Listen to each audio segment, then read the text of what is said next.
마태복음 28장 19절에서부터 20절까지 저와 여러분들이 다 같이 한 목소리로 읽겠습니다. 시작.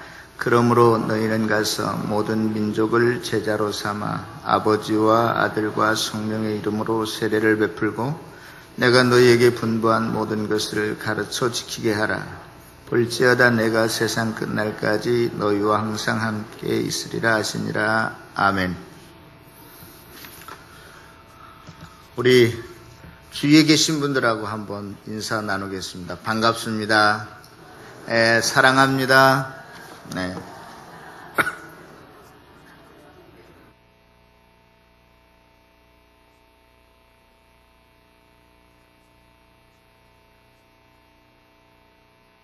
할머니들이 좀 느리시니까 조금 시간을 더 드리겠습니다.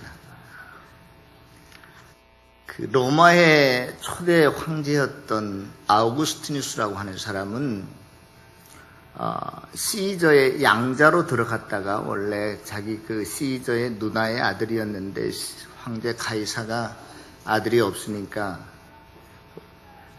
양자로 들어갔다가 그 가이사가 시저가 암살을 당합니다. 하루아침에. 그래서 17살 때 그 대권을 거머쥐게 돼요. 그리고 로마에 드디어 황제로, 초대 황제로 등극하게 됩니다. 그런데 그 후로부터 로마의 4대 황제였던 글라우디우스 황제라고 하는 사람이 나타나게 되는데 이 사람은 50살 때 황제가 돼요. 물론 왕족의 한 사람이었지만 50살 때까지 그는 자기가 황제가 될 가능성이 눈꼽만큼도 없었어요. 전무했습니다. 그리고 또 신체적으로도 어렸을 때 소아마비를 알아가지고 한쪽 다리를 절었던 황제입니다. 그리고 이렇게 말을 하면 이 침이, 거품이 이 턱 아래로 이렇게 쌓일 정도로 그러한 신체적인 핸디캡도 갖고 있었고 또 당연히 대중연설도 잘 못하고 그런데 이제 하루아침에 그가 자기 바로 앞에 있던 왕도 암살당하니까 50살 때 황제가 되는데요. 그래서 그 황실로 들어갈 때 자기 종으로 쓰던 노예 3명을, 그 노예라기보다는 노예에서 해방된 그 집사 같은 수종자, 하인 3명을 데리고 이제 황실로 들어가게 되죠. 그래서 그 모든 직무를 거의 그 3명의 자기 하인이 대리해서 하다시피 합니다. 아마 그때부터 가신정치가 생겨나지 않았나 하는 생각도 해보는데요. 훈련이라고 하는 것, 준비한다는 것은 굉장히 중요한 것 같아요. 그렇게 해서 황제가 됐지만, 황제가 되기 전에도 뭐 돈 많고 할 일이 없으니까 결혼했다가 이혼했다가 4번씩이나 하고 또 황제가 된 후에도 4번씩이나 그렇게 결혼하고 또 이혼하고 그런 일들이 반복되는데요. 그러니까 황제로서의 어떤 품이 격이 좀 떨어지는 황제라고 볼 수 있어요. 우리가 거듭나는 것, 그리스도인으로 되는 것, 중생하는 것, 하나님의 백성이 되는 것은 은혜로 우리가 아무런 공로 없이 믿음으로 하나님의 백성이 될 수 있습니다. 그런데요, 유명한 제자훈련의 대가인 월터 헤릭슨이라고 하는 사람이 있는데 그 사람은 이렇게 말했어요. 우리가 하나님의 백성으로 태어나는 것은 순간이지만 그러나 제자가, 주님의 제자가 되는 것은 그렇게 순간적으로 되는 것이 아니라 많은 훈련을 통해서 만들어진다. 그러한 이야기를 했습니다. 우리가 잘 아는 행동과학자 한 사람이 있는데 어떤 사람이냐면 스키너라고 하는 사람이 있어요. 그 스키너는 이제 학습이라고 하는 것은 변화된 행동을 의미한다. 그래서 어떤 내적인 변화나 이런 것들은 거의 무시하고 외적인 환경을 굉장히 중요시했던 과학자인데요. 그 스키너라고 하는 그 과학자가 유명한 실험 한 가지를 했어요. 스키너 실험 박스라고 하는 것인데 여러분들이 이렇게 생각하시면 돼요. 아주 그 간단한 실험인데요. 라면 박스 같은 데다가 상자 하나를 만들어 놓고 그 안에서 레벨, 어떤 조그마한 꼬다리 같은 거 하나를 살짝만 건드리면 밖에 먹이 주머니를 달아놓고 먹이가 통 안으로 들어오게 아주 간단한 설치를 한 다음에 그 상자 안에 쥐 한 마리를 넣어놨어요.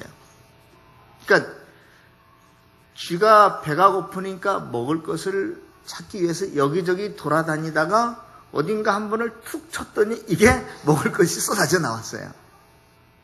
그리고 또 잠을 자다가 또 배가 고프니까 또 먹을 것을 찾아야 되지 않겠어요? 그래서 막 헤매다 보니까 또 어디 한 군데를 툭 치니까 먹이가 또 쏟아져 나왔어요.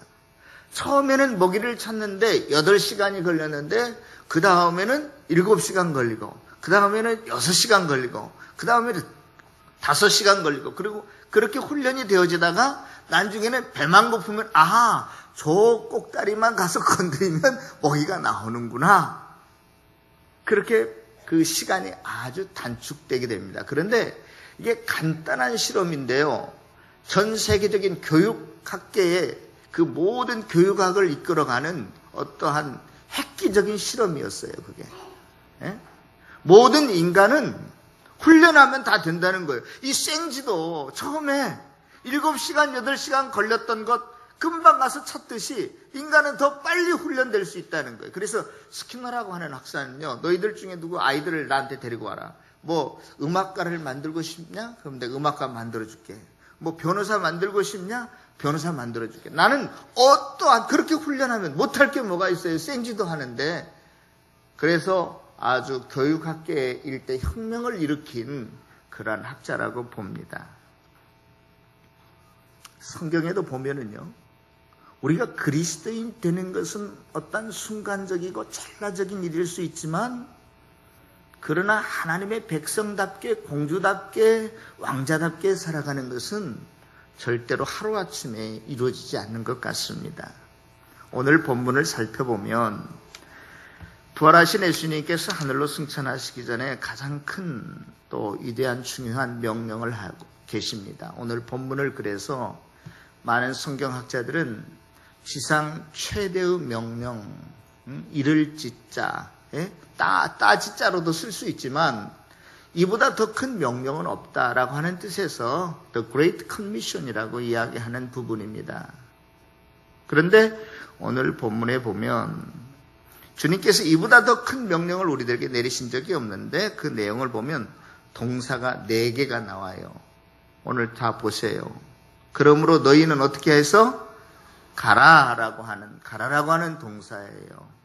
그 다음에 두 번째 어떤 동사예요? 제자를 삼으라라고 하는 동사예요. Make disciples. 그 다음에 세 번째 뭐예요? 세례를 주라. baptize라고 하는 거예요. 그 다음에 네 번째 가르쳐 지키게 하라. keep 또는 obey라고 하는 동사를 써서 이 4가지 동사가 나오고 있는데요. 가라, 세례를 베풀라, 가르쳐 지키게 하라. 이 말은 문법적으로 보면 이게 분사형으로 쓰여서 이게 수식어예요. 수식어. 주동사가 딱 하나가 있는데 그게 어떤 것이냐? 제자를 삼으라 이 말이에요. 다시 말해서 너희들이 가는 것도 무엇하기 위해서? 제자 삼기 위해서. 너희들이 세례 주는 것도 무엇하기 위해서? 제자 삼기 위해서. 너희들이 가르쳐 지키게 하는 것도 무엇하기 위해서? 제자 삼기 위해서 그렇게 하라는 거예요. 그래서 여기서 가장 중요한 것은 너희들이 뭘 삼으라? 제자를 삼으라는 말이 주님께서 저와 여러분들에게 주신 가장 큰 명령이다. 여기 오늘 본문에서 뿐만이 아니라 신구약 성경 전체를 통틀어서 주님께서 저와 여러분들의 여러 가지 많은 명령을 하셨는데 그 명령이 뭐예요? 구체적으로 제자를 삼으라는 거예요. 그래서 전 세계적으로 제자훈련 선교회가 굉장히 많이 있게 된 것입니다. 그래서 오늘은 제가 여러분들에게 그러면 제자란 무엇인가를 여러분들에게 좀 몇 가지를 들어서 말씀해 드리려고 합니다. 일반적으로 성경에 제자라고 하는 이 단어가 쓰였을 경우에는 그 광의의 어떤 개념이 있어요. 모든 그리스도인들, 예수를 믿는 사람들을 다 제자라고 했습니다. 성경은. 또 좁은 의미의 제자도 있는데 그 제자는 어떠한 제자를 말하냐면 예수님께 배우고 예수님의 사상과 철학을 배우는 것뿐만이 아니라 예수님의 삶을 그대로 따라 행하는 것을, 예수님에게 몇 명의 제자가 있어요? 12명의 제자가 있듯이 그렇게 주님 앞에 철저하게 헌신된 사람들을 가리켜서 제자라고 부릅니다. 특별히 예수님의 생애를 기록한 마태, 마가, 누가, 요한복음 안에서 제자라고 할 때는 예수님의 12제자를 말하고요. 그 다음에 이제 예수님께서 승천하시고 난 다음에 그 뒤쪽 변에서 보면 보통 제자라고 생각할 때 일반적으로 저와 여러분들을, 그리스도인들을 이제 제자라고 말하는 것이죠. 보통 교회 밖에서 선교단체나 제자훈련하는 단체는 그러면 어떠한 사람들과 같은 사람을 훈련시키기 위한 단체일까요? 예수님의 12제자와 같은 사람을 여러분들 그렇게 알으셨으면 좋겠습니다. 오늘 본문에서 제자 삼으라는 의미도 바로 예수님의 12명과 같은 온전한 자기 생명을 내걸고 따르는 그러한 일꾼을 의미한다. 그냥 흐지부지 시간 되면 뭐 예배 나오고 안 되면 뭐 말고 돈이 있으면 주머니에 걸리면 헌금하고 안 걸리면 헌금 안 하고 그러한 정도가 아니라, 그래서 제자라고 하는 것은 첫 번째로 충성된 사람이 제자다. 그렇게 우리가 정의할 수 있어요. 잠언 20장 6절에 보면 많은 사람은 각기 자기의 인자함을 자랑하나니 충성된 자를 누가 만날 수 있으랴. 그렇게 기록되어 있습니다. 솔로몬은 누가 기록했냐? 이 잠언은 누가 기록했냐면 솔로몬이 기록했거든요. 솔로몬이 왕으로 있을 때. 여러분들 여기 보세요. 제가 이 나라 대통령이라면 나한테 와서 굽신거리는 사람이 많을까요? 적을까요? 취직도 시켜줄 수 있고 사면도 해줄 수 있고 그 권한의 그 권력이 정말로 다 이렇게 제한한다고 하고 있지만 그 권력이라고 하는 것은 최고의 권력의 자리에 있기 때문에 그래서 아마 사람들이 다 대통령이 되고 싶고 권력자가 되고 싶은 것 같아요. 솔로몬도 마찬가지였어요. 그런데 솔로몬이 왕으로서 자기에게 필요했던 사람은 뭐 학력이 좋은 사람, 기술이 좋은 사람, 자본이 많은 사람이 아니라 어떤 사람이 필요했던 것 같아요? 자기에게 충성을 다하는 사람이 필요했던 것 같아요. 그래서 내가 충성하는 사람, 이렇게 사람들이 많은데 나에게 이 나라에 충성하는 사람을 내가 고를 수 없다. 그런 이야기를 하고 있어요. 잠언 20장에서. 역대하 16장 9절에 보면 여호와의 눈은 온 땅을 감찰하사 전심으로 자기에게 향하는 자, 충성스러운 자를 위하여 능력을 베푸시나니 그랬어요. 하나님께서도 저와 여러분들에게 능력 베푸시기를 원하시는데 아무에게나 그러한 하나님의 능력과 기적과 표적을 보여주시는 것이 아니라 하나님에게 충성하는 자, 하나님을 온전히 찾는 자에게 그렇게 하시겠다는 약속의 말씀이죠. 바울도 디모데후서 2장 2절에 내가 많은 증인 앞에서 내게 들은 바를 충성된 사람에게 좀 이야기해 줘라. 그러면 그 사람이 또 다른 사람들에게 가서 이야기할 것이다. 그렇게 해서 하나님의 나라가 이렇게 확장될 것이지, 흐지부지 예수 믿고 주님 따라하겠다 이런 사람은 도대체 할 일이 없는 사람입니다. 그 있으나 마나한 사람한테 아무리 힘들고 애쓰게 뭘 해봐야 도대체 안 되는 거야. 그러니까 제자 훈련할 때도 항상 어떤 사람? 충성스러운 사람을 픽업해서 하라는 거예요. 하나님의 나라는 무수한 대중을 향해서 말하는 거 아닙니다. 하나님의 나라는 극소수의 충성스러운 사람들을 통해서 하나님의 나라가 확장되고 전파되는 줄로 믿습니다. 사람을 주님께서 차별하는 거 아니에요. 저와 여러분들 모두 다 구원받은 사람이라면 똑같은 영혼의 가치를 가지고 있지만 하나님께서는 그에게 충성스러운 사람을 통해서 일하신다는 사실을 믿을 수 있기를 바랍니다. 여러분, 우리가 군대 가면 경례를 붙일 때 어떻게 구호를 외치죠? 충성하고 외칩니다. 군인들이 충성하겠다라고 약속하고 다짐하는 건 뭐냐? 나에게 죽음이 온다 할지라도 내가 이 자리를 물러서지 않고 지키겠습니다라고 하는 그런 각오고 결단이거든요. 서약이거든요. 이게 충성스러운 사람이에요. 무엇이 내게 찾아온다 할지라도 죽음이 찾아온다 할지라도 내가 이 국민의 생명과 안전을 내가 보장하겠습니다. 내 생명과 맞바꾸겠습니다. 그러한 구호가 충성이라는 단어입니다. 그래서 예수님의 12 제자들도요, 한결같이 그 죽음의 이 세상 끝나는 그날을 보면은요, 베드로는 우리가 잘 알듯이 어떻게 죽었다고요? 예수님은 십자가에 똑바로 박혀 죽었는데 나는 그렇게 죽을 수 없다 해서 십자가에 거꾸로 매달려서 죽었어요. 안드레는 십자가형을 받긴 받았는데 어떤 형을 받은 줄 아세요? X자가 이렇게 생겼잖아요. 이런 십자가에 못 박혀 죽었다는 전설이 있어요. 야고보는 헤로드 왕에게 칼로 목 베어 죽임을 당했잖아요. 성경에 나오죠. 야고보의 죽음은. 요한은 에베소에서 순교했습니다. 빌립은 기둥에 매여서 맞아 죽었습니다. 바돌로메는 산채로 가죽이 벗겨져서 죽었습니다. 도마는 쇠몽둥이에 맞아 죽었습니다. 마태는 칼에 찔려 죽었습니다. 예수님의 12 제자들은 온전히 죽은 사람이 없어요. 죽기까지 충성한 줄로 압니다. 그래서 고린도전서 4장 2절에 보면 마땅히 우리를 그리스도의 일꾼이요 하나님의 비밀을 맡은 자로 여길지어다. 그리고 맡은 자들에게 구할 것은 무엇이라고요? 충성이라고요. 사랑하는 성도 여러분, 여러분들이 하나님 앞에서 무엇을 맡았습니까? 교사로, 성가대원으로, 혹은 목자로, 목녀로, 혹은 장로로, 권사로, 집사로 하나님께서 저와 여러분들에게 직분을 주신 것은 충성하라고 주셨어요.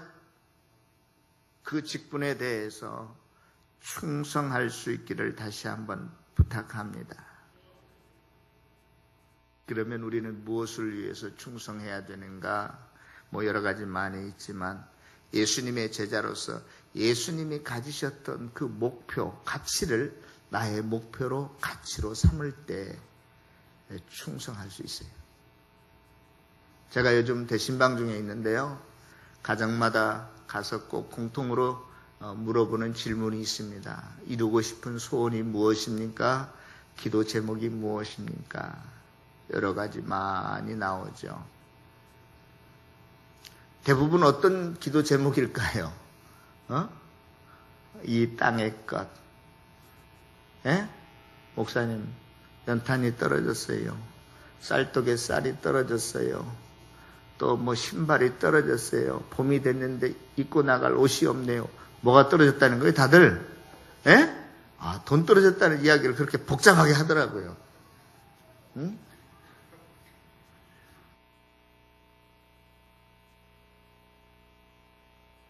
성경에 분명히 기록되고 있죠.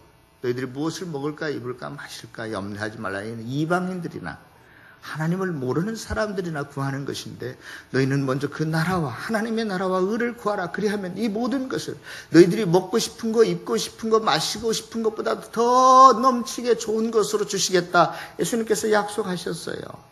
그러므로 주님의 제자는 먼저 그의 나라와 하나님의 나라와 의를 구하는 사람이 주님의 충성스러운 제자인 줄로 믿습니다. 주님의 충성스러운 제자에게 주님께서는 우리가 생각하는 것보다도 필요한 것보다도 더 넘치게 부어주시고 채워주시는 하나님이신 줄로 믿습니다. 두 번째로요, 주님의 제자는 어떠한 사람이냐? 하나님의 말씀을 사랑하는 사람이 주님의 제자입니다. 여기 보세요. 어떤 사람은요, 맥주를 참 좋아하는 사람이 있어요. 어떤 사람은 나는 소주를 더 좋아한대. 어떤 사람은 경력, 무슨 자기는 양주를 좋아한대나. 그리스도인들이 그런 거 좋아하면 되겠어요, 안 되겠어요? 그 말을 들었을 때 담임 목사가 기분이 좋다. 이 신경질 난다. 몇 번이요? 에? 주님은 1번일까 2번이실까? 에? 여러분, 어떤 사람은 골프 치러 다니고, 어떤 사람은 등산하러 다니고, 어떤 사람은 낚시하러 다니고, 어떤 사람은 일에 중독되어 있고, 어떤 사람은 운동에 중독된 사람도 있잖아요. 제가 얼마 전에 TV를 봤는데요.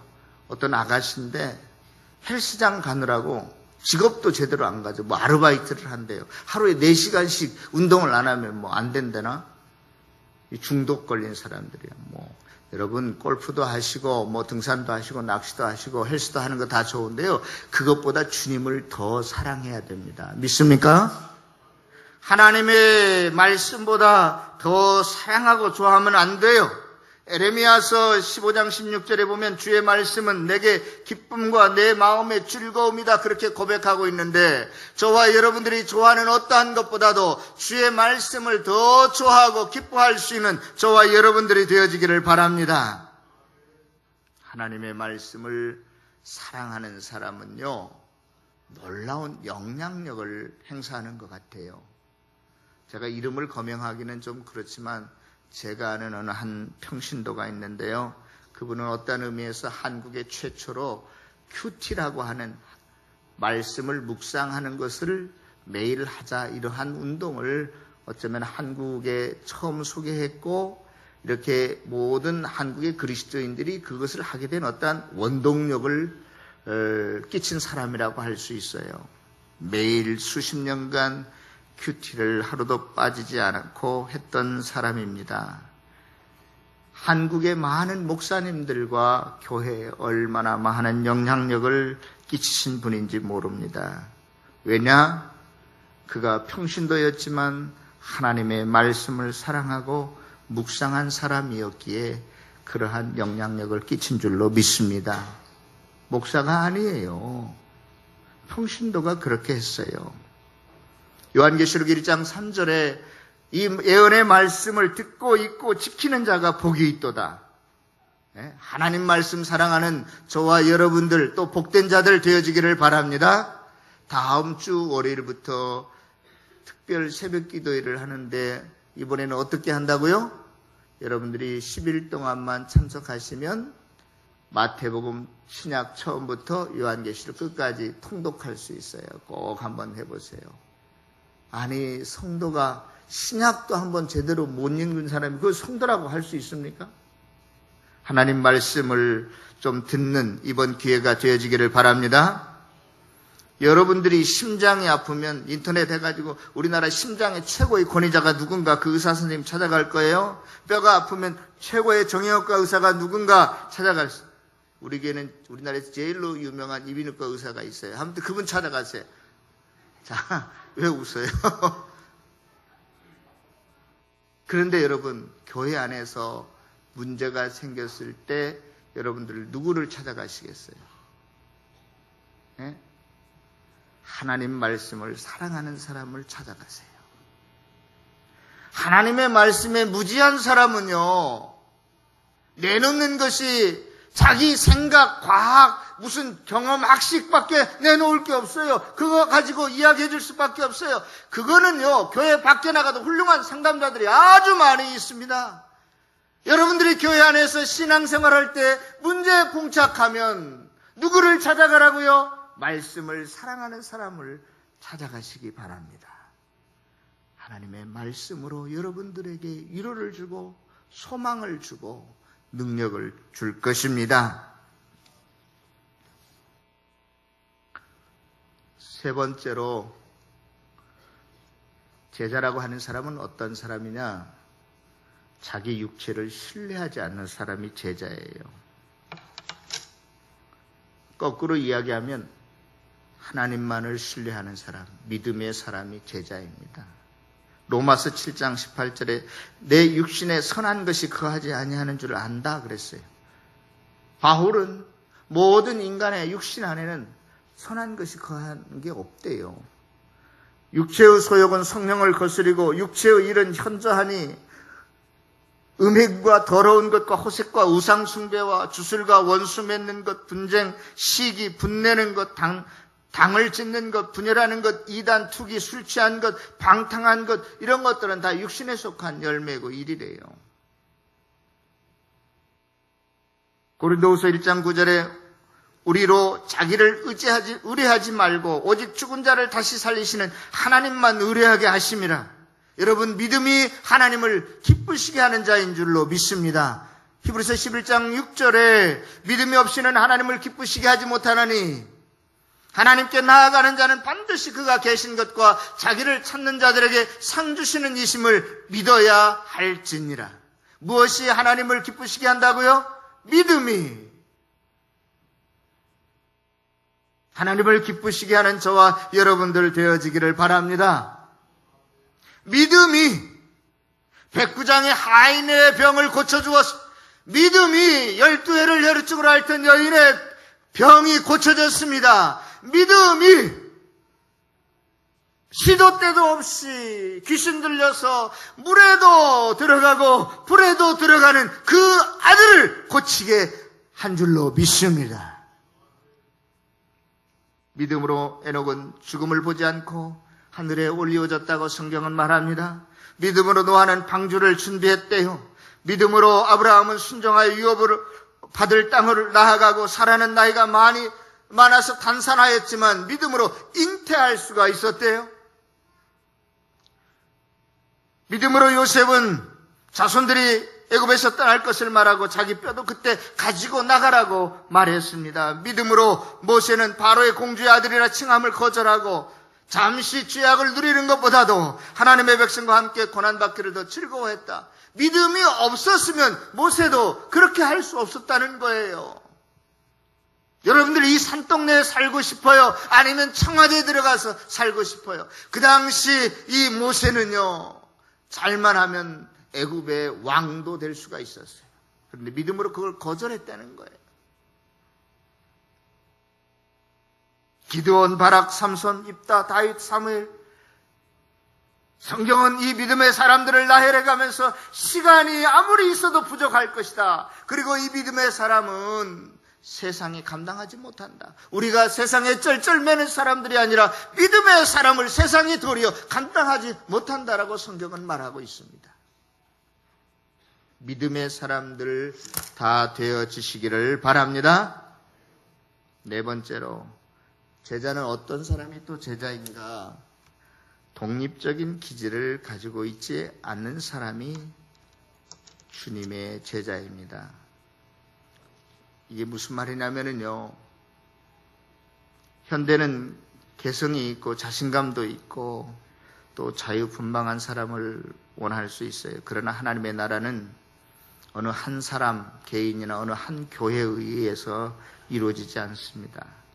믿음과 예수 안에서 한 형제가 되어서 하나가 되어서 서로 이해하고 존경하고 사랑하고 희생할 때에 하나님의 나라가 확장되고 또한 아름다운 교회를 이루어가게 되는 것입니다.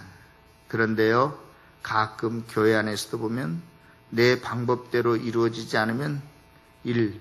신경질 난다. 2. 기분이 좋다. 몇 번이요?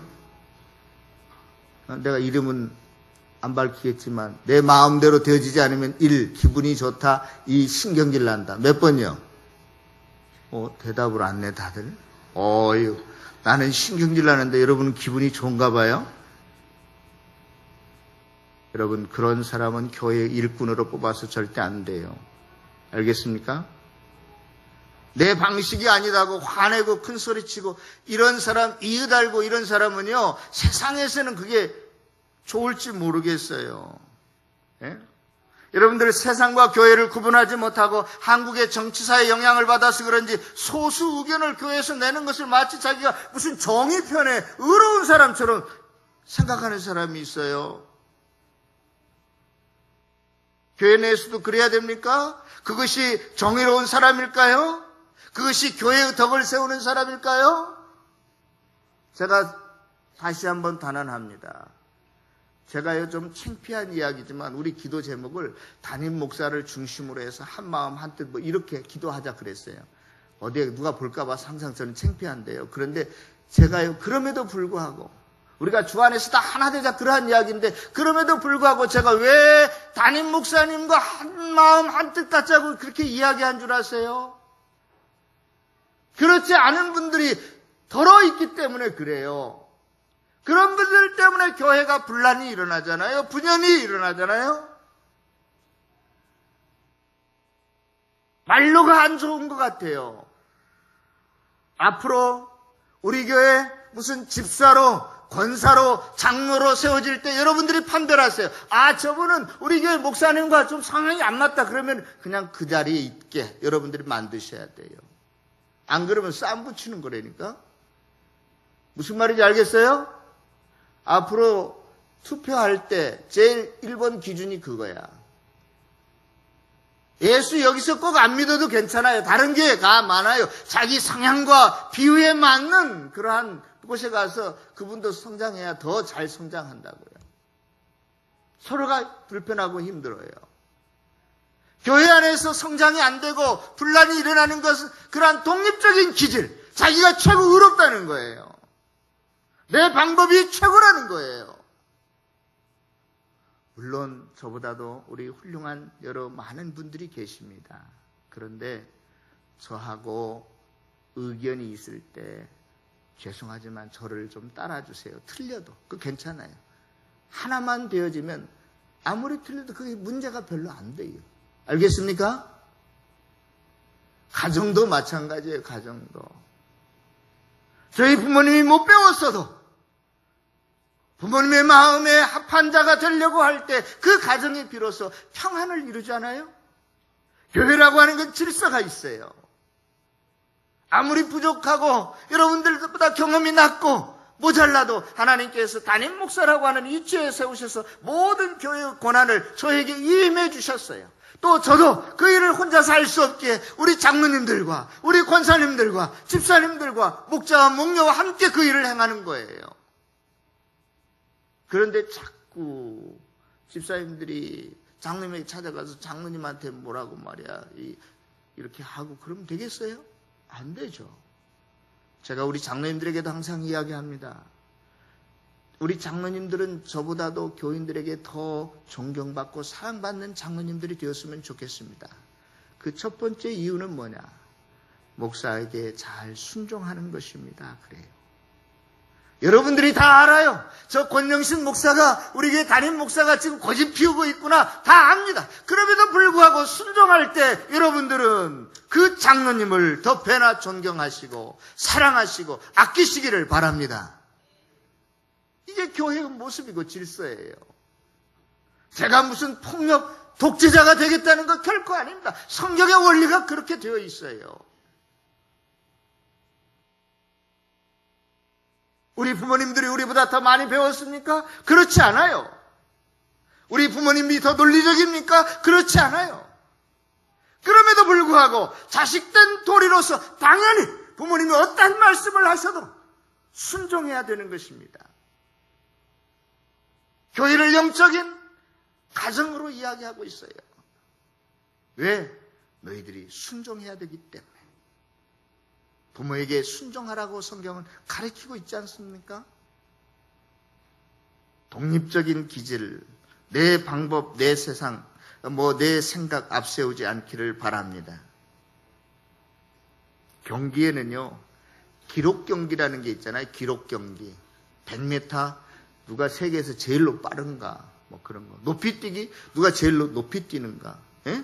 넓이 뛰기 누가 제일로 멀리 뛰는가. 그런데요, 그러한 개인의 기록 경기도 있지만 또 뭐예요? 여럿이 함께하는 단체 경기도 있어요. 축구나 배구나 이런 거 한 사람만 잘한다고 돼요? 단체로 서로 좋은 팀워크를 이루면서 해야 됩니다. 교회를 그래서 몸으로 비유했어요. 교회를요, 성경은 딱 두 가지로만 비유합니다. 하나는 영적인 가족, 또 하나는 우리 그리스도인들이 교회가 사람의 몸에 비유하고 있어요. 몸은 눈, 코, 입, 귀, 다리, 팔 많이 있잖아요. 오른손이 내가 힘이 제일 세다고 내가 최고다 이렇게 자랑하지 않는다는 거예요. 한 몸에 붙어있는 모든 신체 조직들은 함께 엮여져 있어서 함께 즐거워하고 함께 고난받는다는 거예요. 그리고 이 지체들의 특성이 있다면 서로의 연약함을 돕고 섬기는 것이 지체들의 특성입니다. 내가 지금 이 새끼손가락이 아픈데 오른손이 너 혼자 아파라 이 자식아, 너 잘났다, 너 잘 살아라, 그렇게 하지 않는다는 거예요. 온 몸이 아파하는 거예요. 이 새끼손가락이 아프면. 이게 한 몸에 붙어있는 신체 기관의 특성이잖아요. 교회는 바로 그러한 것이에요. 내가 잘났다라고 우기는 것이 아니란 말이에요. 내 방법이 최고라고 우기는 것이 아니란 말이에요. 제가 요즘 상 공부하는데 기도할 때 이렇게 가르쳤어요. 기도는 물론 간구해서 얻는 것도 기도지만 기도에 더 큰 목적이 있는데 그것은 뭐냐? 내가 변하는 것이다. 예? 내가 이것저것 달라고 했다가도 야 이놈아 내가 너 그거 주면 너 도망갈 거지. 너 잘못될 거지. 그러니까 안 주는 게 너에게 훨씬 좋은 거야. 그러면은 기도 시간을 통해서 하나님이 그렇군요. 이제 알았습니다. 감사합니다. 하고 내 뜻을 접고 하나님의 뜻을 인정하고 따르는 시간이 뭐예요? 기도 시간이라 이 말이에요.